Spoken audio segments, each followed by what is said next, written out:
예, 어제 팩트체크에서 우유와 사망 위험에 대해서 알아봤습니다. 많은 분들이 관심을 표해 주셨는데 오늘 다른 방향으로 한 걸음 더 들어가 보겠습니다. 우유가 골다공증에 효과가 있다 없다 이 얘기도 사실 좀 된 논쟁인데 오늘 팩트체크에서 한번 짚어보겠습니다. 김진일 기자, 우유 하루 석 잔 이상 계속 마시면 사망률이 높다. 네. 그 논문을 발표한 미켈슨 교수하고 어저께 이메일도 주고받았고 해서 나름대로 확인을 해봤는데 네네. 사실 그 논문이 시작된 거는 골다공증 연구 때문에 그렇게 됐다면서요? 네, 예. 맞습니다. 어제 뉴스 말미에 저에게 숙제를 내주셨잖아요. 이거 일종의 이제 주문 생산입니다, 오늘. 네, 그래서 예. 더 꼼꼼하게 체크를 했습니다. 그런가요? 네, 예. 말씀하신 대로 원래 이 미켈슨 교수는 그 영양소와 골절 간의 이 상관관계를 연구하는 전문가인데 예. 이번 연구는 특히 우유를 많이 먹으면 골다공증이 나아지는가를 집중적으로 조사했습니다. 예. 왜 여기에 초점을 맞췄는지 물어봤더니 이렇게 답변이 왔습니다. 오늘 보시죠. 또 바로 이메일이 오고 갔습니까? 네네. 오늘 급하게 보냈는데 방송 직전에 이메일이 왔습니다. 그분이 이메일은 상당히 잘 보내주시네요. 그러게 저희 상당히 성실하게 연구를 하신 분이라고 생각이 듭니다. 예. 네. 볼까요? 내용을 한번 보시죠.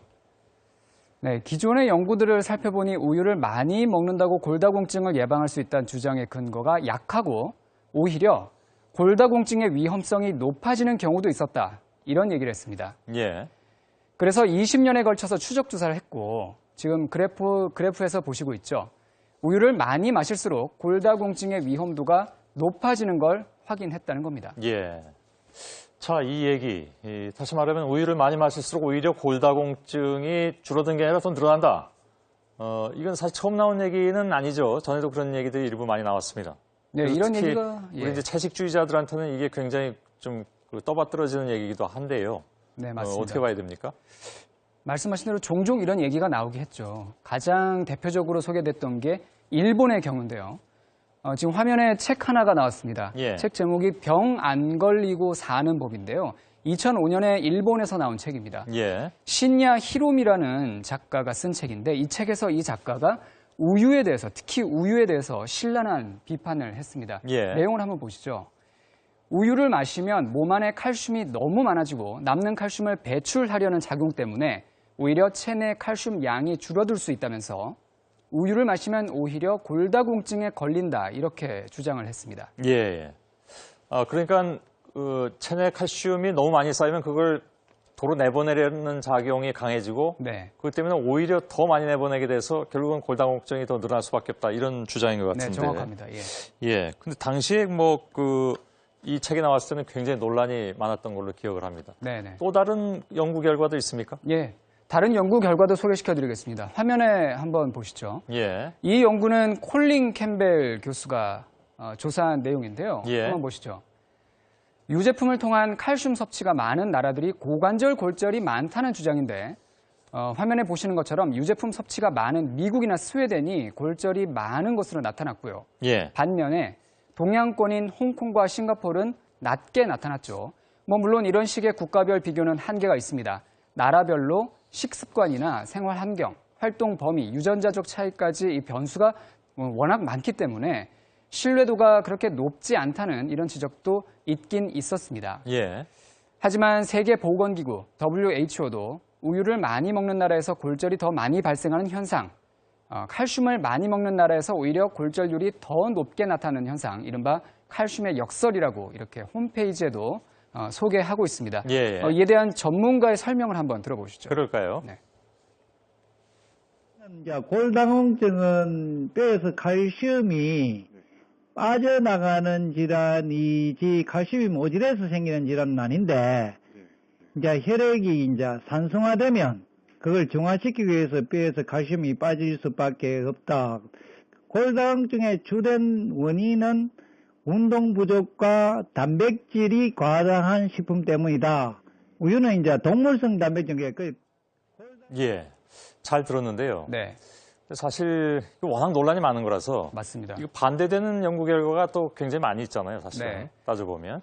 어제도 저희가 설명드렸지만 좋지 않다는 연구보다는 우유가 몸에 좋다는 연구가 훨씬 많습니다. 예. 말하자면 우유를 먹으면 골 밀도가 높아진다. 쉽게 얘기하면 우유를 많이 마실수록 뼈가 튼튼해진다라는 그런 연구가 많았는데요. 예. 화면을 함께 보시죠. 우선 보시는 자료는 1985년 미국 임상영양학회지에 실린 연구인데요. 청소년을 대상으로 조사를 해봤더니 우유를 자주 먹는다는 쪽이 거의 먹지 않는 쪽보다 골밀도가 높았습니다. 예. 화면에 보시는 것처럼 3% 가까이 차이가 나는 걸 확인하실 수 있고요. 다음으로 중년의 우유나 요구르트를 자주 마시면 골밀도가 높아져서 골다공증을 막을 수 있다는 연구 결과도 있는데요. 화면 함께 보시죠. 예. 미국 하버드대 노화연구소의 시바니 박사는 우유나 요구르트를 매일 마시면 고관절의 골밀도가 높아진다고 밝혔습니다. 예. 이게 사실 우유는 굉장히 좀 첨예한 그 논란거리라서 네. 말씀드리기가 참 곤란한 맞습니다. 괴로운 측면들이 있는데 네. 물론 뭐 그 김진일 기자가 애정남은 아니지만 그냥 이렇게 한번 질문을 던져보겠습니다. 네. 물론 김진일 기자가 답을 못할 거라고 생각을 하는데 우유를 많이 마시면 골다공증을 그렇다면 예방하는 쪽이 더 강하다? 아니면 오히려 악화시킬 가능성이 높다? 어떻게 얘기를 해야 될까요? 저희도 오늘 팩트 체크를 하면서 그 결론을 내야 된다는 부담감이 사실 상당히 컸습니다. 예. 그런데 말씀하신 것처럼 너무나 예민한 주제이기 때문에 저희가 결론을 내기가 사실상 어려웠습니다. 예. 이 문제는 미켈슨 교수가 불러일으켰으니 미켈슨 교수가 마무리 짓는 게 어떤가 싶어서 그럴까요? 메일을 보냈어요. 그랬더니 메일이 왔습니다. 한번 보시죠. 네, 화면에 메일이 나오고 있는데요. 다시 한번 말하지만 한국의 우유 소비량은 문제가 될 정도가 아니다. 우유를 많이 소비하는 나라들이 얼마 되지 않고 또 심지어 그런 나라들에서도 굉장히 많은 연구가 필요하다. 이렇게 답이 왔습니다. 예. 요약하자면 추가적인 연구가 더 필요하다. 이렇게 결론 내릴 수 있겠습니다. 예. 어제하고 비슷한 결론이긴 합니다. 맞습니다. 예. 알겠습니다. 네. 이번 어제 오늘 우유 논쟁에 있어서 한 가지 공통점은 미켈슨 교수가 이메일 답장을 참 잘한다 이런 건 알겠습니다. 고맙다는 답메일을 꼭 보내겠습니다. 예. 네. 김진일 기자였습니다.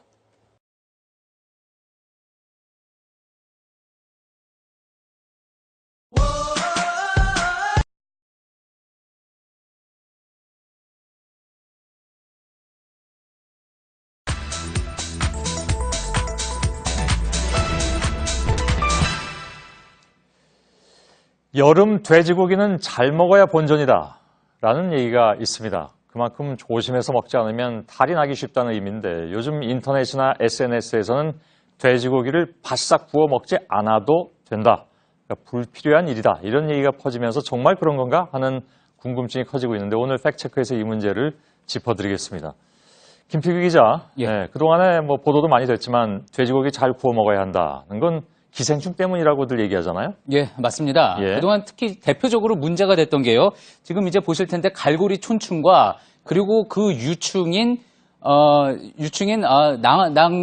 유구낭미종충입니다. 예.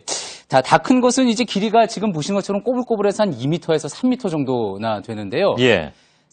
이것이 사람 몸속에 있다가요. 대변을 통해서 알이 밖으로 나오고 이제 돼지가 또 그거를 먹게 되면은 또 그게 돼지 몸속에서 자라서 돼지의 장을 뚫고 근육으로 들어갑니다. 예. 그러면 그 돼지가 이제 도축이 된 후에 돼지고기를 사람이 다시 그 돼지고기를 먹게 되면은 장 속에서 기생충이 성장을 하게 되는데요. 예. 자, 이게 그냥 가만히 장 속에만 있으면 되는데 심장이나 뇌로 이동해서 시력을 잃게 하거나 간질 발작을 일으켜서 죽음에 이르게 할 수도 있습니다. 예. 예. 이 기생충은 그런데 이제 77도 이상의 불로 가열을 해야 죽기 때문에 그래서 돼지고기를 바짝 익혀 먹어야 한다. 그런 예. 이야기가 나왔던 겁니다. 아니, 여기까지만 설명을 들었는데 저는 이미 결심했습니다. 저는 꼭 익혀 먹을 겁니다. 근데 왜 안 익혀 먹어도 된다고 얘기가 나오는 겁니까? 왜 그런 이야기가 나오게 됐는지에 대해서는요. 기생충 전문가의 이야기로 먼저 들어보겠습니다. 예. 유구낭미충 방문됐어요. 우리나라 돼지에서 선모충이 그러니까 야생이 아니라 키우는 돼지가 선모충을 갖고 있으려는 일은 거의 없습니다. 예, 전혀 없다고 해도 과언이 아닙니다. 그때 걸린 사람은 한 명도 없습니다. 예. 예, 그러니까 조금 더 부연 설명을 드리면은요. 그러니까 1960년이나 70년대만 해도 인분을 돼지 사료로 쓰는 경우가 거의 대부분이었죠. 근데 이제 80년대에 들어서는 사육 시스템이 바뀌었는데요. 일단 돼지들이 기생충 감염의 근원지인 하수구물을 먹는 게 다 차단이 됐고요. 예. 또 질병관리본부에 따르면은 전국적인 조사를 해본 결과 이제 인분을 먹는 돼지는 없고 100% 사료를 먹고 있다. 그렇게 밝혔습니다. 그렇겠죠. 뭐 설마하니 지금까지. 예. 예. 그리고 사실 또 어쩌고 보면 인분을 또 확보를 해서 관리하는 게 더 비용이 많이 들 수도 그럴 수도 있겠죠. 예, 예. 있을 건데요. 국립수의과학검역원에서는요, 1989년 이후에는 유구낭미충에 감염된 돼지를 발견한 사례가 없다 이렇게 밝혔고요. 예. 또 대한기생충학회 논문에서도 1971년까지만 해도 한국인 몸 1.9%에서 발견됐던 이 기생충이 점차 줄어들어서요, 2004년에는 아예 사라졌다라는 내용도 있습니다. 예. 하긴 뭐 2004년이면 10년밖에 안 된 일이기도 한데 모르겠습니다. 계속 제가 좀 불안하게 얘기하고 있는 건지 모르겠습니다만은. 그러니까 지금 기생충 위험이 없으니까 덜 익혀 먹어도 된다. 실제로 그런 예가 있습니까? 예, 있습니다. 예? 실제로 미국이나 유럽 레스토랑에서는요, 돼지고기 스테이크를 미디엄 레어, 그러니까 이렇게 핏빛이 약간 비치는 정도의 상태로 음식점에서 내놓는 메뉴들이 많습니다. 예. 사실 외국에서도 그런데 이 먹어도 괜찮느냐 이런 문제가 화제가 된 적은 있습니다. 예. 뉴욕타임스의 음식 칼럼니스트인 프랭크 브루니는요, 자신이 이 미디엄 레어 돼지고기를 상당히 좋아하는데 사람들이 꺼린다. 내일 아침에 먹어도 멀쩡히 일어날 테니 먹어보라고 권한다는 컬럼을 쓴 적도 예. 있습니다. 하루 만에 할 수 있습니까? 하루만은 아니겠지만 예. 뭐 그런 비유적인 표현으로 이야기를 했습니다. 상징적으로 얘기했겠죠. 예. 그리고 또 영국 가디언지도요, 음식 평론가들이 핑크빛 돼지고기, 그러니까 약간 덜 익은 돼지고기를 선호한다. 그래서 많은 레스토랑이 이런 고기를 내놓고 있다고 보도를 한 바가 있습니다. 예. 이런 논의가 계속 이어지니까요, 2011년에는 미국 농무부에서 새로운 돼지고기 요리 기준을 아예 내놨는데, 예. 섭씨 71도로 3분간 가열해야 한다고 했던 당초 기준을 62도로 낮췄습니다. 예. 이렇게 해야지 육즙이 풍부하고 부드러운 돼지고기를 즐길 수 있다는 설명도 덧붙였습니다. 예. 그럼 예를 들어서 오늘 당장 예. 돼지고기 집에 가서 덜 익혀 먹어도 됩니까? 핏빛이 비칠 정도로 먹어도? 그게 이제 그러니까 지금 당장 그런 결론을 내리기는 사실 좀 조심스러운 부분이 있는데요. 예. 전문가 이야기로 먼저 들어보겠습니다. 예. 기본적으로 뭐 대장균이라든지 이런 일반적인 균들은 다 있어요. 뭐 문제가 된다면 뭐 포도당 구균 같은 균이 있는데 덜 익혀 먹거나 이런 거는 상당히 위험하기 때문에 완벽하게 익혀서 먹는 것이 중요해요. 아, 결국은 그래도 익혀 먹어야 된다는 얘기군요. 예, 그러니까 꼭 기생충 말고도 다른 요인을 고려할 부분이 많다라는 건데요. 미국이나 영국에서도 덜 익힌 고기를 먹을 수 있다라고 했던 거는 잘 관리된 환경에서 제대로 유통된 돼지고기를 썼다는 전제 하에서 그런 겁니까? 예. 그런 겁니다. 그러니까 이 도마나 칼의 위생 상태, 또 뭐 불판 상태에 따라서 식중독 등 다른 위험이 있다는 점도 고려를 해야 하는 거죠. 예. 그러니 모든 고기가 그렇듯이 잘 익혀서 드시는 게 일단은 좋고요. 다만 의도적으로 너무 태울 정도로 익히거나 혹시 덜 익힌 상태로 드셨다고 해서 너무 걱정할 필요도 없다는 겁니다. 예. 그 인터넷상에 보면 김필규 기자의 별명이 똑필기우드군요. 아무리 똑필규 기자가 얘기하는 거라 하더라도 예. 정말 믿고 오늘부터 가서 그렇게 먹어도 나중에 혹시 뭐 어디 아프면 책임질 거냐라는 얘기 들으면 어떡하시려고 그럽니까? 예, 그러실 것 같아서 화면을 하나 준비한 게 있는데요. 예. 잠깐 좀 보시죠. 예. 본인입니까? 예, 오늘 예. 점심 때 이제 저희 팩트체크 팀이 돼지고기 집에 가서요. 실제로 고기를 각 부위별로 구웠는데 미디엄 레어 정도, 그러니까 살짝 덜 익힌 정도로 해서 예. 고기를 구워 봤습니다. 그래서 그리고- 먹었습니까, 다들? 예, 이제 예. 조금 있으면 이제 화면으로 나올 텐데, 예, 저를 포함해서 저희 팀들이 다 먹어봤습니다. 예. 사실 뭐 오늘 그 앞에 있는 그 사람들이 다 인턴 기자들인 것 같은데 강제로 먹인 거 아닙니까? 아닙니다. 본인의 확실한 동의를 받고 같이 예. 시식을 한 거였고요. 일단 뭐 미각은 좋았다, 뭐 이런 평가가 있었는데 예. 오늘 다룬 내용이 뭐 학문적으로 이게 나온 내용을 바탕으로 한 거라 뭐 제가 책임을 지겠다까지 말씀드리기는 힘든 부분이 있지만 예. 혹시라도 뭐 주말 동안 아니면 앞으로도 저한테 어떤 신체적인 변화가 있다 그러면 시청자 여러분께 예. 알려드리도록 하겠습니다. 알겠습니다. 당분간 같이 밥 먹는 일은 없을 것 같습니다. 김필규 기자였습니다. 수고했습니다.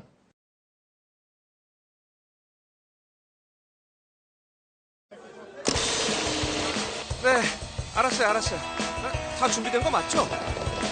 예, 팩트체크 시간입니다. 오늘 그 김필규 기자가 나와야 되는데요. 김필규 기자가 매우 심한 독감에 걸려서 못 나오고 있습니다. 집에서 쉬고 있습니다. 그래서 누가 대신 나왔냐 하면 제 옆에 있는 한윤지 기자가 대신 나왔습니다. 그래서 김필규 기자가 못하는 바람에 앵커팀이 이른바 셀프 서비스를 오늘 해드리고 있는 거죠. 어서 오세요. 네. 예, 이렇게 얘기하려니까 또 좀 쑥스럽기도 합니다. 아무튼 준비한 아이템이 어떤 겁니까? 네, 먼저 김필규 기자의 빠른 쾌유를 빌겠습니다. 그리고 예. 오늘 제가 준비한 아이템은 생활 밀착형 아이템인데요. 먼저 질문이 있는데 손앵커 같은 경우는 집에서 빨래를 건조할 때 혹시 실내에서 건조를 하시나요? 아니면은 베란다, 그러니까 실내와는 좀 구분된 공간에서 예. 말리시나요? 그건 남의 사생활인데 알겠습니다. 추울 때는 요즘 같은데 바깥에다 못 걸죠. 근데 너무 건조하면 또 안에 거는 경우도 있고. 근데 결국 그 안에 건다는 게 좀 논란이 됐었잖아요. 예, 그렇죠. 지금 그 얘기를 하려고 하는 거죠? 예, 맞습니다. 예. 실제로 이렇게 실내에서 빨래를 건조하는 경우에 심각하게 사람의 목숨을 위협할 수 있다, 이런 이야기들이 있고요. 예. 또 실제로도 뭐 신문 기사들을 보면은 폐의 충격 뭐 이런 식으로 실내 건조의 위험성이나 빨래 말릴 때 주의할 점 보도들도 꽤 많이 있습니다. 예. 또 심지어는 TV 프로그램에서도 이런 위험성들을 경고하고 있습니다. 예. 근데 우리는 특히 이제 아파트 생활을 많이 하기 때문에 그래서 실내에서 말리는 경우가 꽤 많이 있습니다. 그러니까 거실이든 방이든. 근데 어떻게 이런 얘기가 나온 걸까요? 네, 이 근거로 제시되는 게 바로 2012년 영국 글래스고대 건축대의 보고서입니다. 빨래를 실내에서 말리면 곰팡이와 세균 등이 변식하게 되고 이 세균들이 천식 환자나 알레르기 환자 등에게 치명적일 수 있다, 이런 얘기입니다. 예. 또 심지어는 세제 찌꺼기가 증발하면서 호흡기로 들어가게 되고요. 그러면 암까지 유발할 수 있다, 이렇게 경고를 하고 있습니다. 예. 자, 그 얘기만 듣고 보면 굉장히 좀 심각한 것 같은데, 근데 빨래를 널었다고 해서 곰팡이까지 쓸 정도가 되느냐? 그건 아니지 않을까요? 예, 보고서에서는 이렇게 표현을 하고 있는데요. 실내에서 빨래를 건조하는 경우에 빨래 직후에 실내 건조가 약 30% 가까이 높아진다라고 얘기를 하고 있습니다. 예. 실내 습도가 75% 이상 유지가 되면 차가운 벽 표면의 결로 현상, 그러니까 보시는 것처럼 이렇게 물방울이 맺히는 현상이 발생하게 되는 거고요. 이런 상황들이 창문 틈이나 벽 모서리 같은 곳에서 곰팡이나 진드기 같은 미생물이 번식할 수 있는 아주 좋은 환경을 만들어준다는 겁니다. 예. 그러니까 실내 습도가 한 75% 이상 이렇게 훌쩍 넘어가면 좀 위험하다 하는 얘기가 되는데, 우리는 겨울이 좀 건조한 편이잖아요. 예, 실제로 그 말씀하신 그런 지적들이 있는데요. 예. 이번 연구가 우리나라 환경과는 좀 맞지 않다, 이런 얘기들이 좀 있습니다. 예. 글래스고 연구팀이 연구를 진행한 곳은 영국의 글래스고라는 지역인데요. 보시는 것처럼 해양성 기후고 또 겨울철 습도가 보시면 대부분이 다 파란색 계열이잖아요. 파란색 계열은 거의 88% 습도가 유지된다라는 의미입니다. 아, 예. 반면에 우리나라 같은 경우는 겨울철 평균 습도가 약 40에서 60% 정도이기 때문에 좀 다르다고 볼 수가 있는 거죠. 예. 그래서 실제 이 연구를 진행한 글래스고대 콜린 포테우스 교수에게 이메일로 문의를 해봤는데요. 그랬더니 통풍이나 환기에 따라서 결과가 달라질 수 있다, 이렇게 답변을 해왔습니다. 예. 그렇군요. 지역에 따라 이렇게 편차가 다 있는 거니까 똑같이 연구 결과를 적용하기는 어렵다. 근데, 또 한 가지는 왜 화학물질, 빨래에 이렇게 세탁을 하면, 그 세탁제 화학물질인데 그게 나오면서 몸에 굉장히 해롭다, 이런 얘기가 굉장히 크게 돌았었잖아요. 예, 그렇습니다. 세제나 섬유유연제에 포함되어 있는 벤젠이나 톨루엔과 같은 이런 것들을 휘발성 유기화합물이라고 하는데요. 예. 이런 물질들 때문에 문제가 됐었는데 이런 성분들 중에는 실제로 발암물질로 분류된 것들도 있습니다. 예. 그러니까 빨래에서 이런 물질들이 증발하면서 체내에 들어가게 되고 또 밀폐되고 습도가 높은 곳에서는 가장 취약한 환경이라는 주장입니다. 하지만 이 역시 지나친 걱정이라는 게 대부분 전문가들의 의견이었습니다. 예. 직접 들어보시죠. 가스 부유물질, 그다음에 세균에 나오는 그런 여러 가지 접착제 성분 이런 것들인데 세탁물에서는 그 정도는 안 나와요. 이 방향제 한번 뿌리는 거 양도 안 돼요. 세탁물에서 세제에서 나오는 휘발성 유기화합물 정도는 아주 작죠, 양이. 네, 휘발성 예. 유기화합물이라는 거는 아주 쉽게 얘기를 하면 새집 증후군을 좀 생각하면 아주 쉽게 이해할 수 있습니다. 예. 새집에 들어가서 페인트나 접착제를 발랐을 때 바로 막 발랐을 때 나오는 거를 말을 하는 거고요. 세탁기로 빨래를 해서 충분히 헹궈낸 경우에는 그 수치가 미비합니다. 지금 보시는 것처럼 스프레이, 페인트, 방향제보다도 훨씬 세제가 수치가 더 낮게 나오기 때문에 사실상 걱정할 필요가 없다라는 게 전문가들의 예. 의견입니다. 그러면 뭔가요? 결국은 그냥 집안에서 안심하고 말려도 된다는 결론인가요? 네, 그렇습니다. 특히 겨울철 이 실내 습도를 조절하기 위해서 이 빨래를 충분하게 활용할 필요가 있다라고 전문가들이 많은 얘기들을 했는데요. 예. 연세대학교 강희철 교수 같은 경우에는 습할수록 몸에는 좋다는 점을 강조했습니다.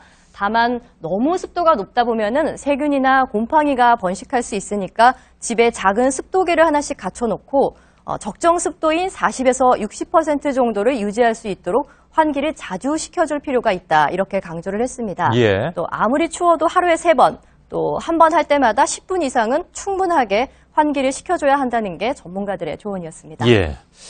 잘 들었습니다. 팩트체크. 오늘은 김필기 기자가 독감이 걸려서 한윤지 기자가 대신했습니다. 수고했습니다. 네.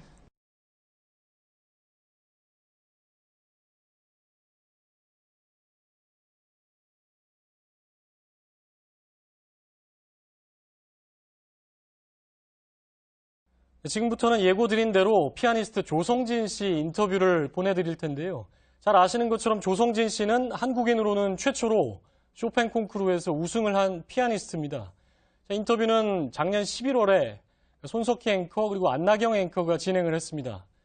근데 당시에는 최순실 국정농단 사건 때문에 물론 지금도 그렇지만 이게 도무지 그 뉴스룸에 어울리지가 않는 상황이어서 저희가 들려드릴 기회가 없었는데요.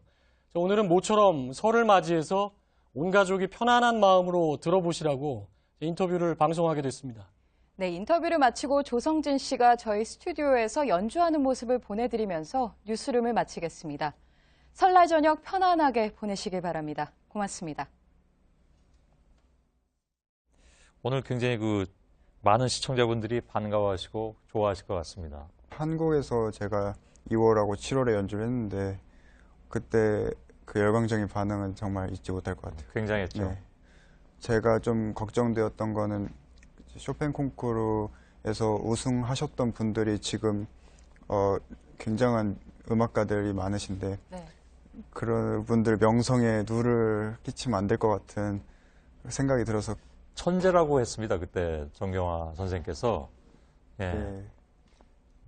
본인도 천재라고 생각은 혹시 하시는지요? 아니요, 전혀. 그러면 천재와 조성진 씨의 차이는 뭘까요?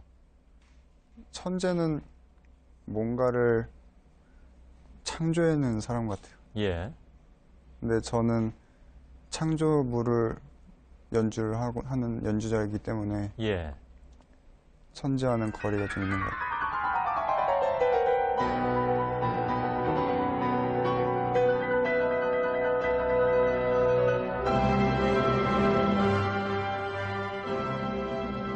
예. 이거 다시 봐도 하여간 좀 흥미진진했던 장면이었습니다. 근데 그 당시보다 머리는 좀 짧아지셨네요, 그죠? 네, 얼마 전에 한국 와서 미용실을 다녔습니다. 피아니스트 같지가 않고 그냥 모범생처럼 보이기도 해서 그리고 이제 연주할 때 이렇게 머리 막 날리시니까 그것도 굉장히 열정적으로 보이고 해서 일부러 근데 그렇게 짧게 이발을 했나요? 아니요, 머리가 길어서 눈을 가려서 조금 잘라야 될 때가 와가지고. 아, 예. 네. 무척 간단한 이유였군요. 예. 저렇게 공연장에서 연주하시는 거랑 레코딩 작업은 같은 곡이라고 해도 또 느낌이 많이 다를 것 같아요. 실제로 어떤가요? 그냥 연주하는 것처럼. 그런데 혼자 해보니까 되게 다르더라고요. 정말 어려웠고 뭔가 고립된 느낌도 있었고. 네. 지금 안나경 앵커가 얘기한 앨범이 이겁니다, 그죠? 네. 예. 무슨 책처럼 나왔습니다. 순전히 쇼팽 플레이어로만 남을 것이냐, 그건 아니잖아요, 그죠? 그런데 제가 아직 보여줄 게 되게 많고, 예. 베토벤이나, 슈베르트, 드뷔시, 이런 작곡가들 아직 못 보여드린 게 너무 많고, 하고 싶은 게 너무 많고. 그런데 사실 어떤 인터뷰에서는 칭찬 듣는 게 그렇게 익숙하지가 않다라는 말을 했던 걸로 기억을 하는데 그건 어떤 얘기인가요? 제가 어렸을 때부터 칭찬을 가끔 듣긴 했지만 저희 선생님들도 한국에 계신 선생님들도 되게 엄하셨고 부모님은 또 엄하다고 표현하기는 그렇지만 그래도 저를 막 띄워주진 않으셨던 것 같아요. 예. 어렸을 때부터. 그래서 조금 어색한 감이 있어요. 아, 그래요? 네. 저는 혼자 그냥 취미로 피아노를 치다가 조금만 잘 쳐지는 것 같으면 이거 천재 아닌가 이런 생각. 아, 본인이 본인을? 예. 가끔 하게 되는데 네. 많이 반성했습니다. 근데 저는 피아노를 워낙 좋아해요. 그 피아노 소리가 너무 아름다워서 피아노를 제가 치는 것도 좋아하고 듣는 것도 좋아해서 이 앨범을 제가 수없이 반복해서 들을 것 같습니다. 감사합니다. 예. 우리 시청자 여러분께서 이 시간을 더 기다리셨을 것 같은데요. 오늘 마지막 순서는 조성진 씨의 연주로 마치도록 하겠습니다. 아마추어 피아니스트인 안나경 씨가 소개 좀 해주시죠. 어떤 곡인지. 네, 쇼팽의 녹턴 20번 청해 듣도록 하겠습니다. 예, 오늘 나와주셔서 고맙습니다. 감사합니다. 예, 시청자 여러분, 저희들은 내일도 최선을 다하겠습니다. 고맙습니다.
예, 막스 브루흐의 바이올린 협주곡 1번이 흐르고 있습니다. 저는 개인적으로 이 곡을 40년 전, 정확하게 40년 전에 처음 2분의 연주로 들었습니다. 그리고 오늘 바로 이 곡을 연주한 2분을 만나 뵙게 됐습니다. 전 세계에서 브루흐의 바이올린 협주곡을 가장 잘 연주하는 음악가라고 알려져 있기도, 물론 뭐 브루흐뿐만이 아니겠습니다만, 흉내낼 수 없는 경제의 바이올리니스트로 평가받는 분이죠. 더 설명이 필요 없는 분, 바이올린계의 거장 정경화 씨를 오늘 뉴스룸의 특별한 손님으로 모시도록 하겠습니다. 어서 오십시오. 예. 안녕하세요. 예, 반갑습니다.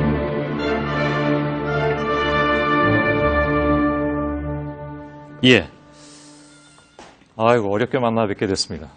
예. 제가 아까 40년 전에 이 곡을 처음 들었다고 했는데 이게 1975년에 들었습니다. 근데 연주는 제가 알기로 곡을 취입하신 것은 그보다 몇 년 전인 걸로 알고 있고요. 네. 예. 데카에서. 맞습니다. 73년도에 아마 했을 거예요. 예. 콘체르토. 예. 사실은 저는 그때 재수생이었는데요. 예, 거의 이 곡을 나이가 끼고 살았습니다. 그때. 정말 좋은 곡이죠. 예. 그리고 나서 이제 정말 40년 만에 저는 개인적으로 이렇게 뵙게 돼서 무척 반갑습니다. 반갑습니다. 예, 예. 최근에 연주회를 가지셨는데 곡도 곡이었지만 몇 가지 화제가 좀 됐습니다. 우선은 170시석의 작은 소극장에서 공연을 하셨는데, 네. 과거의 정경화 바이올리니스트로서는 생각하기 좀 어려운 그런 상황이어서, 좀 여러 가지로 생각이 바뀌신 게 좀 있으셨던 모양이죠? 자신이 더 생긴 게 제가 옛날에는 적은 데서 하는 거를 굉장히 두려워했습니다. 예. 관중을 가까이 놓고 하면은 너무 떨려요. 아, 그래서 그런 건가요? 아니, 예. 그리고 좀 큰 무대를 굉장히 좋아했고. 예, 예. 그런데 지금은 어디서나 너무 감사하고. 예. 그래서 특히 더 친근감이 있는데도 너무 좋고. 예. 특히 바하 같은 걸 할 때는 그래서 그런 데를 지금 많이 택합니다. 예. 뭐 바하 전곡 연주하신 거 뭐 조금 이따 얘기를 해야 되겠습니다만은 신발을 벗고 연주도 하셨다면서요? 저 신발 보세요. 불편해 보이잖아요. 아, 그렇긴 하네요. 예, 좀 높아서. 예. 아니, 제가 젊었을 때는 뭐 제일 높은 힐을 신었다고요. 왜냐면 무대에서 적어 보이기가 싫었기 때문에. 예. 그랬는데. 벗는 장면이 나옵니다. 지금, 저한테 제일 중요한 거는, 제 음악을 어떻게 편하게 전달을 할 수가 있냐. 예. 그래서, 저는 무대에서 되게 너무 편하다면 좀 이상하게 들릴지 모르지만 예. 편합니다. 그런데 제 자신을 아주 편하게 하는 게 제일 중요하니까. 예, 예. 저 무대에서 연주하셨던 것이 바흐 무반주 바이올린 전곡을 하셨다고 들었습니다. 감히 지금 그걸 하러 나섰습니다. 아, 왜 그러냐면 감이라는 표현이 맞을지 모르겠습니다만 정 선생님께. 네. 근데 그건 사실 뭐 평생의 수건이다 이런 말들을 많이 하더군요. 바이올리니스트들은. 그렇죠. 왜냐면 기독교인들한테는 성경책이나 마찬가지입니다. 바흐는 그 속에서 뭐 한두 끝도 없이 그 마음의 인내와 사랑과 믿음을 기를 수 있는 게 또 바흐 자체가 그런 인생을 살았고 그렇군요. 그랬기 때문에 저 나름대로 너무너무 노력을 하는데 정말 신비스럽습니다. 소극장도 그렇지만 사실은 지난 7월에는 횡성에 있는 어느 초등학교에서 17명의 학생들과 함께 합주하셨다고 들었고요. 또 자그마한 성당에서도 하시고. 네네네. 뭐랄까요, 좀 소박하고 작은 곳으로 찾아가는 것이 어떤 삶의 인생관의 변화 이것과도 맞닿아 있습니까? 저는 제가 50이 되니까 그때부터는 아주 집중해서 생각하는 건 어떻게 다시 돌려드릴 수가 있을까. 내가 이렇게 축복을 받고 이런 생활을 했는데 그래서 굉장히 노력을 하고 생각을 많이 했는데 지금은 그렇게 그 횡계니 뭐 대관령 횡성 아니 춘당인가 그 초등학교. 네. 그러고 요번 지금 무대에서도 그러고 너무 그리고 어린애들이랑 같이 음악을 나누고 얘네들한테 뭐래도 그 음악에 대한 즐거움을 심어준다는 게 그게 제가 원하는 겁니다. 근데 사실은 아시는 분들은 많이 아시겠지만 몇 년 전에 그 손가락을 다치셔서 꽤 오랜 기간 동안 연주를 못 하셨었어요. 5년을 못 했습니다. 꽤 긴 시간이었네요. 그리고 나서 이제 다시 시작하신 거잖아요? 그렇죠. 이건 뭐, 제가 얼핏 다른 분이 비유하는 걸 들어봤더니, 김연아 선수가 부상으로 은퇴했다가 다시 올림픽에 가서 메달 따는 거나 비슷할 정도로 어려운 거라고들 얘기를 하더군요. 솔직히 말하면 그거보다 더 힘들어요. 왜 그러냐면, 이 바이올린 악기가 너무 섬세하기 때문에, 물론, 피겨 스케이팅은 트리플 X 뭐 그런 게 넘어질까봐 걱정이지만 이건 바이올린은 그 음색을 하나하나 미끄러지지 않도록 그 음을 잡아야 되기 때문에 이건 제가 엄살 부리는 거고 정말 다시 돌아오게 된 거는 기적입니다. 기적이. 이제는 뭐 완전히 그러면 회복을 하셨습니까? 완전 칠순 바라보는 나이로는 회복했습니다. 제가 나이는 여쭙지 않으려고 했는데 아니 저는 다 문제 없어요. 칠순 되시려면 2년 남았습니다. 그렇습니다. 뭐 대관령의 작은 성당에서도 연주하시고 아무튼 그런 것들이 좀 새롭게 와닿아서 좀 궁금했습니다. 연주하고 봉사활동도 물론 뭐 다 같이 하고 계시고 정경화 씨 하면 사실은 뭐 제 연배되는 사람들은 다 아는데 아주 젊은 친구들은 잘 모를 수도 있고요. 그래서 조금 좀 소개를 해드리자면 6살에 바이올린을 시작하셨습니다. 그게 몇 년도였습니까? 그러니까 61년 전입니다. 12살에 미국 줄리어드 음악원 전액장학생으로 들어가셨습니다. 쉽지 않은 일이었죠. 그때는 완전히 전 미국의 교육은 100% 장학금으로 했습니다. 1967년에 레벤트릿 콩쿠르를 우승하셨습니다. 그것도 기적이에요. 그런가요? 그건 저도 잘 모르는 내용이에요. 왜 그러냐면 제가 뉴욕 생활할 땐 거긴 완전히 거진 뭐 80% 유태인이랬었죠. 예, 그리고 예. 제가 대하는 사람들은 다 유태인이기 때문에 온 세상이 이런 사람밖에 예. 없다고 생각을 했는데 그런 속에서 그 어린 동양인 애가 예. 1등 한다는 거는 정말 기적입니다. 거의 기적에 가까웠던 왜냐면 얘기죠. 그리고 19살이라는 그때는 있을 수가 없어요. 왜냐면 예. 여자는 커리어를 거기서 이긴 사람이 여자가 한 명이 29살 때 이겼습니다. 예. 그만큼 그쪽이 이제 보수적이었다는 얘기가 되겠네요. 그렇죠. 여자는 커리어 갖는 게 굉장히 힘들었어요. 예. 그리고 이제 70년에 영국에서 세계 무대 데뷔하셨습니다. 그게 벌써 그러니까 70년이니까 35년. 네. 45년 전 얘기죠. 45년. 예, 예. 아이고. 예, 지금 영상이 잠깐 나오고 있는데요. 이게 예. 바로 그 당시의 장면이군요. 그러니까 70년대. 잠깐 좀 보도록 하겠습니다.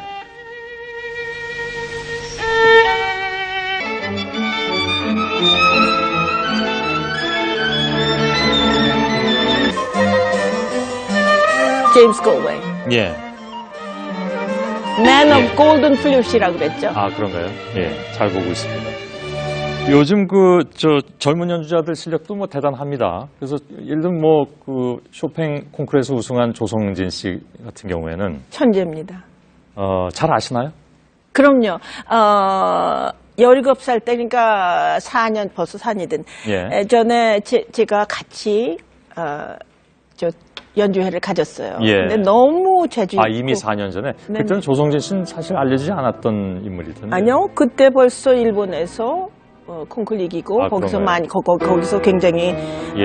자리를 이제 찾기 시작했습니다. 예. 그랬는데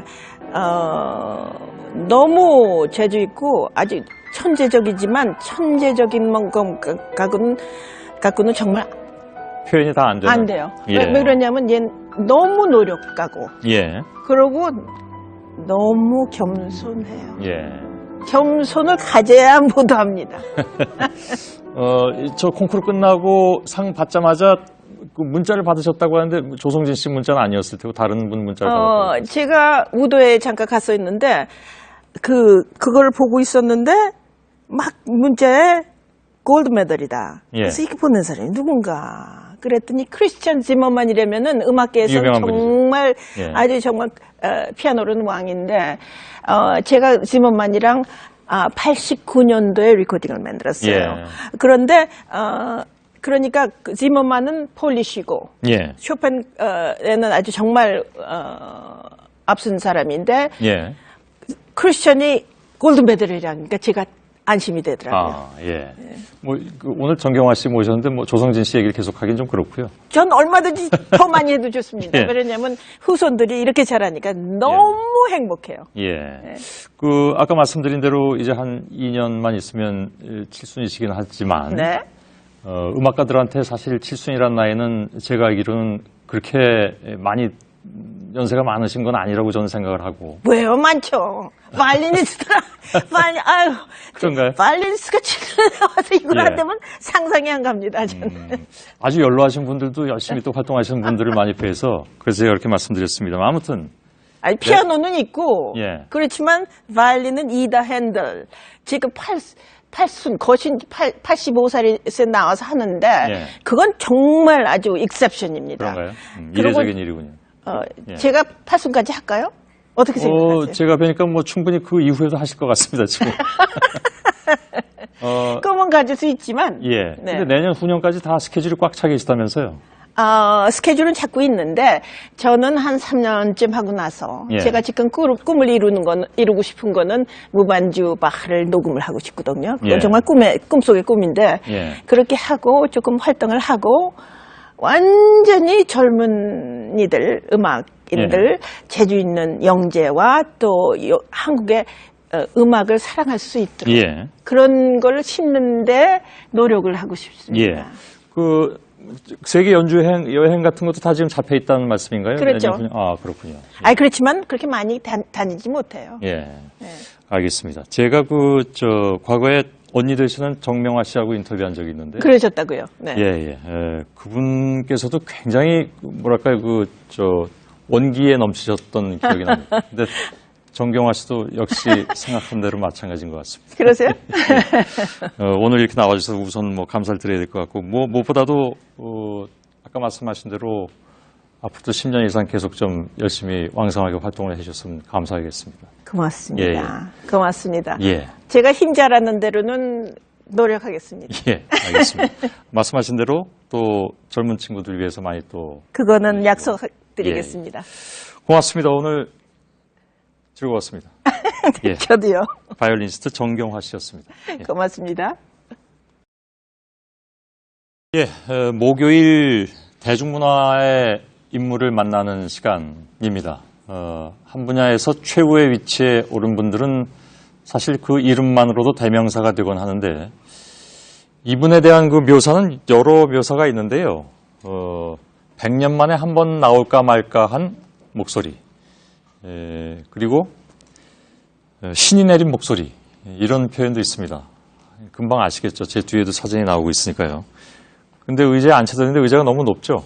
네, 예. 그러네요. 우리 저 제작진들이 조금 제가 낮춰드릴까요? 네. 예. 일단 앉으시죠. 예. 감사합니다. 예. 괜찮습니까? 네. 예. 죄송합니다. 예. 앨범을 2번 들었습니다. 오늘 받았는데 2번 들었는데요. 어머, 너무 예. 감사합니다. 한 번은 제가 이제 그 인터뷰를 진행해야 되니까, 일단 들어보자. 그래도 질문도 나올 수 있을 것 같아가지고요. 그래 들었고, 2번째는 솔직하게 말씀드려가지고 순전히 감상을 위해서 들었습니다. 이게 과장이 아니고요. 들은 다음에 정말 말도 안 된다라는 생각을 했습니다. 좋은 뜻에서요. 그러니까 이런 노래가 나올 수 있구나 라는 생각을 했습니다. 감사드립니다. 우선 좋은 앨범을 내주셔서. 이렇게 제가 정말 뭐라고 말씀을 드려야 될지 모르겠고요. 정말 손석희 예. 앵커께서 이런 말씀을 해주셔서 저는 굉장한 기쁨과 감동을 느낍니다. 감사드립니다. 데뷔 29년 만에 처음으로 클래식이 아니라 가요 앨범을 내셨습니다. 물론 그 전에 이제 나 가거든이라는 드라마 OST를 발표하시기도 하셨는데, 그때는 뭐 굉장했었죠 또. 그렇죠. 많은 분들이 좋아하셨는데, 본격적으로 가요 앨범을 내신 건 처음이어서요. 좀 의외이기도 했고, 네. 이 곡들은 조순 씨께서 좋아하시는 곡입니까? 아니면 다른 분이 선택을 한 곡입니까? 네, 우선은 제가 연주 활동을 하면서 이렇게 쉬거나 또 개인적으로 여행을 할 때, 예. 우리나라 가요나 또 팝, 또 R&B 이런 거를 참 잘 들어요, 제가. 예. 좋아하고. 그리고 또 사실은 지금까지 뭐 오페라나 예술가곡, 뭐 바로크 이런 앨범 사이사이에 예. 또 이렇게 크로스오버, 뭐 Only Love라든지 뭐 예. Missing You 이런 앨범이 많은 분들이 편하게 들으셔서 참 제가 언젠가는 우리나라 말로 우리의 정서를 노래할 수 있는 그런, 또 더구나 우리 대중가요의 그런 큰 획을 예. 그런 노래들을 내 목소리로 한번 표현해보면 해보고 싶다. 어떨까 사실 예. 그랬는데, 제가 그렇게 대중음악을 가까이 할 수 있는 그런 여건이 되지가 않아서 사실 예. 전문가에게 요청을 했어요. 그래서 한 100곡 정도에서 예. 제가 이번에 앨범에 실린 곡이 7곡입니다. 예. 좀 더 하시지 그러셨습니까? 한 10곡 정도. 7곡이라는 게 아쉬웠습니다. 솔직히 말씀드려서. 감사합니다. 근데요, 원래 클래식을 하시니까요. 클래식을 들으면서도 물론 그 성악곡을 하실 때도 물론 그 찬사는 제가 더 전해드리지 않아도 되지만, 대중가요 곡을 들으면서 정말 이분은 신이 내린 목소리구나 하는 생각을 하지 않을 수가 없었는데. 여러분 들으셨죠? 예. 네, 정말 감사드립니다. 타이틀곡은 양희은 씨 노래 사랑 그 쓸쓸함에 대하여라는 곡입니다. 다른 곡들도 주옥 같은 곡들이 많이 있습니다. 꽃밭에서 정훈이 씨 원곡이죠. 네. 권진원 씨 원곡의 나무라는 곡도 있고요. 네, 좋죠. 그건 재즈. 그래서 이번 앨범에 제가 신경을 썼던 이유는 물론 제 목소리로 표현을 하는 것도 중요하지만, 또 많은 분들께서 어떻게 그 곡을 다른 색깔, 또 다른 느낌으로 받아들일까. 그래서 클래식 오케스트라 뿐만 아니라 재즈, 그다음에 우리나라 국악, 예. 그리고 뭐 하모니카라든지 그 노래에 맞게 편곡을 다시 했고요. 예. 그리고 사실 이런 앨범 솔직히 말씀드려서 저는 쉬울 줄 알았어요. 예.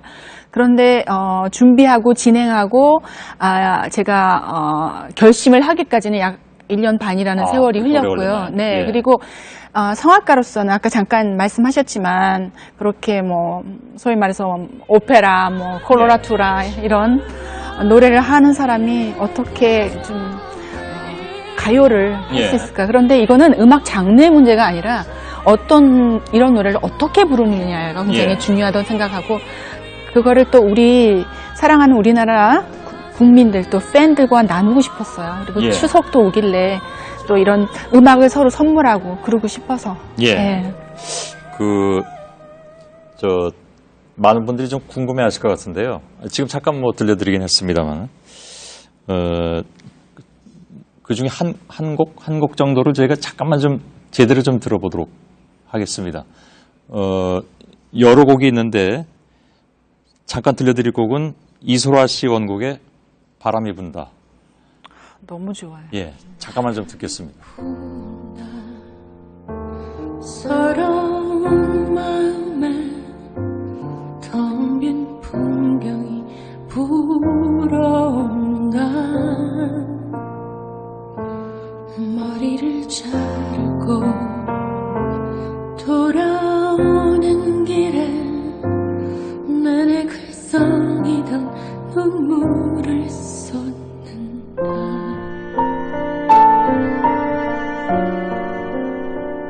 예. 하늘이 젖는 사실 이 곡은 끝까지 들어야 되는데 무슨 생각을 했냐면요. 우리 시청자 여러분께서 지금 텔레비전으로 이 노래를 잠깐 들으셨겠지만 제가 권해드린다면 이어폰이나 아니면 헤드폰으로 꼭 들어보시길 권합니다. 그러니까 여기에 실려 있는 곡들을 뭐랄까 그 감정을 살려나가는 호흡이라든가 저는 전문가는 아니지만 정말 굉장하다는 생각을 했고요. 노래 하나하나가 다 다시 태어나는 그런 느낌. 아까 잠깐 뭐 편곡 문제도 말씀하셨습니다만 그런 감동을 사실 받았습니다. 근데 그 처음에 첫 곡으로 실린 타이틀곡으로 실린 사랑 그 쓸쓸함에 대하여는 성악가 창법을 하신 것 같은데 네. 지금 다른 곡들은 또 성악가 창법이 아닌 듯한 그런 느낌도 많이 들어서 그게 다 이렇게 계산된 겁니까? 네, 사실은 많은 분들께서 제가 조수미라는 사람은 태어날 때부터 오페라 아리아를 부르면서 태어난 줄 아시는데 사실은 저의 첫사랑은 팝이고 대중음악이에요. 아, 그런가요? 예. 그래서 대학교 때 제가 서울대학교 다니면서도 이제 아이들이 공부하기 싫고 이럴 때 항상 제가 나가서 피아노 치면서 노래를 했었거든요. 예. 가요나 팝 같은 걸. 예. 그래서 사실은 그런데 굉장히 좋아하다가 사실 성악가가 된 이유는 정말 저희 어머니께서 저를 성악가를 만들고 싶어 하셨고 어머니의 꿈을 제가 한번 이루어 드리고 싶었기 때문에 사실은 제 꿈은 조금 뒤로 하고 제가 어떻게 보면은 클래식을 한다고 생각을 하는데 이 노래 제가 생각하기에 창법이라는 거는 이제 아무래도 음악성이 있는 사람이라면 이 노래는 이렇게 해야 되겠다라는 결정을 하는 게 아니라 어떤 노래나 어떤 음악이 딱 멜로디가 나오면 바로 몸에서 바로 제 목소리에서 그렇게 나와요. 그러니까 뭐 마리아 칼라스의 무슨 카스타디바에 나오는 그런 아리아면은 벌써 제 몸이나 에디튜드나 이런 게 벌써 성악가의 모습이 나오지만 딱 바람이 분다가 나면 벌써 그렇게가 아니라 뭔가 그 쓸쓸함, 머리를 자른 그 느낌, 그 애달픈 마음이 바로 이렇게 나오거든요. 그래서 창법은 한 번도 생각을 해본 적이 없고 그 음악과 가사가 주는 모든 것에 철저하게 그걸 표현하려고 저는 그냥 음악에 몸을 맡겨요. 이 바람이 분다 같은 경우에는 사실은 그 MBC에서 왜 나는 가수다 처음 했을 때 첫 곡으로 이소라 씨가 불렀거든요. 네. 예, 못 보셨겠지만, 그때 굉장히 어떤 뭐랄까 사람들이 이렇게 그 소름 끼치는 듯한 그런 느낌을 받았다고 얘기하는데, 조수미 씨의 바람이 분다는 또 다른 의미에서, 뭐랄까 정말 그 소름 끼치게 하는 그런 측면이 있는 것 같고, 그래서 얼핏 그 생각을 했습니다. 그러니까, 조수미 씨가 여기에 7곡을 실을 때 다 원곡 가수들이 있지 않습니까? 다 이제 원곡 가수들한테 이걸 부르겠다고 하셨을 텐데 네네. 굉장히 반가워하면서도 원곡 가수들이 좀 부담스러워했던 측면도 있을 것 같습니다. 모르겠습니다. 물어보진 않았습니다만. 네, 사실은 이제 저는 이제 클래식을 하는 사람이라서 악보를 보고서 공부를 하는 게 버릇이 돼 있어요. 예. 뭐든지 왜냐하면 제가 하는 음악은 모든 그 작곡가 분들이 이 세상에 안 계시잖아요. 예. 바흐도 그렇고 모차르트도 그렇군요. 그렇고. 따지고 예, 보니까. 그러니까 네. 악보를 보면서 이제 제가 질문이 있거나 궁금한 게 있어도 이걸 어떻게 물어봐? 이게 내가 하고 있는 게 맞는 건지 틀린 예. 건지 이거는 그리고 제 입장이 또 제 책임이 굉장히 큰 게 뭐냐면 제가 또 이 악보대로 또 제 나름대로 그 정말 해석을 하고 공부를 해서 무대 서서 관중들에게 그걸 들려드리잖아요. 그러니까 예. 항상 메디움이죠 중간에서. 그러니까 그 역할이 너무 중요한 거예요. 그렇겠네요. 네. 그래서 이제 가요도 제가 생각하기에는 굉장히 그런 그 프로세스를 제가 한번 해보고 싶다 그래서 양희은 씨한테도 전화를 했었고. 예. 그래서 이 가사가 어떻게 나온 건지 그런 것도 얘기했고. 그다음에 제가 이 앨범엔 안 들어가 있지만은 옛사랑이라는 노래가 있어요. 이문세 예. 씨의. 제가 그거는 콘서트에는 부르고 있는데 이문세 씨 이제 연락처를 찾아서 제가 여러 번 전화를 했어요. 이 자리에도 나오셨었습니다. 네, 나오셨죠. 그래서 예. 그렇게 해서 그분들이 어떤 생각으로 어떻게 노래를 하셨으며 어떻게 글을 썼으며 어떤 작곡을 이렇게 하셨게 됐는지 예. 그렇게 직접 물어볼 수 있으니까 이 노래 부르는 사람한테 굉장히 편한 거죠. 그렇군요. 네. 예. 이 자리에는 이문세 씨도 나오셨었지만 호세 카레라스 씨도 나오셨었습니다. 네. 저 그 인터뷰 봤어요. 아, 그러셨나요? 네. 예. 참 안타깝게도 그 다음날 공연을 못하고 돌아가셨습니다. 그렇죠. 그러니까 컨디션이 안 좋아가지고. 네. 근데 그때 호세 카레라스 씨가 하신 얘기 중에 나이가 들어가면서 그냥 그분은 뭐 꽤 나이가 되셨으니까요. 목소리가 조금씩 변해가는 것도 느낀다. 라고 얘기를 했던 게 기억이 나거든요. 근데 안 변하시는 것 같아서요. 혹시 본인은 느끼십니까?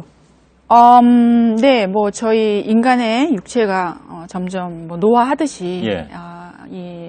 이 성대라는 그 머슬 그것도 이제 물론 그 노화를 하겠죠. 예. 그런데 이제 성악가라는 직업이 사실은 그렇게 쉽지 않은 이유가 뭐냐면은 이 무대에서 노래할 때 이제 확성을 안 하잖아요. 예. 그러니까 보통 이제 콘서트홀 같은 데 보면은 1,500석, 어떨 때는 3,000석을 꽉 채우는 사람 앞에서 마이크, 그러니까 음향 하나도 없이 제 목소리로 이제 하는데 그렇게 되려면 이 목 관리라는 게 정말 철저하고 너무나 힘들게 정말 예. 악기처럼 특히 저같이 고음을 하거나 기교를 내는 목소리는 그래서 이제 겨울이 되면 이제 거의 뭐 전쟁이죠. 감기 안 걸리고 이렇게 목소리를 보호하기 위해서 그래서 아마 그 카레라스 씨도 이제 겨울로 제가 기억을 하는데 예, 맞습니다. 네 그때 아마 초겨울이었죠. 네 그렇죠. 그래서 굉장히 그 조심을 하셔야 돼요. 특히 이렇게 뭐 저도 그렇지만은 오랜 비행을 하고 예. 예를 들어서 뭐 서울에 있다가 저는 이제 이 한국 투어 끝나고서 이제 피렌체 가서 이제 루치아 디 라몬을 그러니까 루치아라는 오페라를 하는데 이건 광란의 아리아라서 막 고음도 많고 예. 뭐 온갖 기교를 다 부려야 되는 오페라를 하는데 저는 제 모습이 상상이 가요. 비행기 안에서도 다 감싸고 있어야 되고 예. 건조하니까 계속 물 마셔야 그렇죠. 되고 예. 도착하자마자 바로 이제 저는 이제 불러야 하니까 그 정말 관리라는 게 굉장히 중요한 거죠. 예. 조수미 씨에 대한 다른 얘기들은 워낙 많이 알려져 있기 때문에 오늘은 주로 그 음악에 대해서만 그리고 이번에 낸 앨범에 대해서 조금 더 얘기를 하고 싶은데요. 왜냐면 사실 뭐 저는 개인적으로 그 앨범에 대해서 너무 감동을 받은 상황이기 때문에 감사합니다. 모르겠습니다. 그러니까 다른 분들은 또 어떻게 느낄지 모르겠지만 근데 이번에 나온 가요 앨범도 장르가 워낙 다양해가지고요. 일반적인 팝이 있는가 하면 재즈도 있고 보사노바도 있더군요. 맞아요. 네. 그리고 같이 또 그 노래 해주신 분들이 있어요. 피처링하는 가수들도 있고. 그렇죠. 양요섭 씨도 있고 또 소양 씨도 있고. 또 왜 혼자 안 하셨습니까? 저는 혼자 솔직히 말씀드리면 무대에 제가 오페라를 하는 것도 참 좋아하지만 최근에 오페라보다는 콘서트, 이렇게 리사이트를 좋아하는 이유가 예. 제가 워낙 무대에서 혼자 주름 잡는 걸 굉장히 더 좋아해요. 사실 네 그거는 너무 그게 좋아요. 관중들과 직접 이렇게 저와 이렇게 대화하는 거. 한 분 한 분하고 마치 사랑을 하는 느낌, 예. 친구가 되는 느낌. 그런데 무대에서 또 뭐 안드레아 보첼리라든지 뭐 우리 세라장이라든지 예. 그다음에 뭐 유명하신 그런 뭐 호세 카레라스, 도밍고 이런 분들하고 노래하고 또 이런 음반에서는 또 성악가로서는 혹시 모자랄 수 있는 소울 같은 부분 예. 소양 씨 그다음에 또 우리 요섭 씨 같이 그렇게 영한 그런 그렇죠. 느낌이랄까 그런 거를 좀 제가 도움도 받고 싶었고 또 뭔가 완벽하고 싶었어요. 혼자가 제가 안 된다면. 예. 자, 29년이라고 말씀드렸습니다만 거의 뭐 이제 30년이나 마찬가지죠. 말도 안 돼요. 좀 믿을 수가 없어요. 너무 빨리 지나갔나요? 네, 그렇죠. 예. 네, 정말.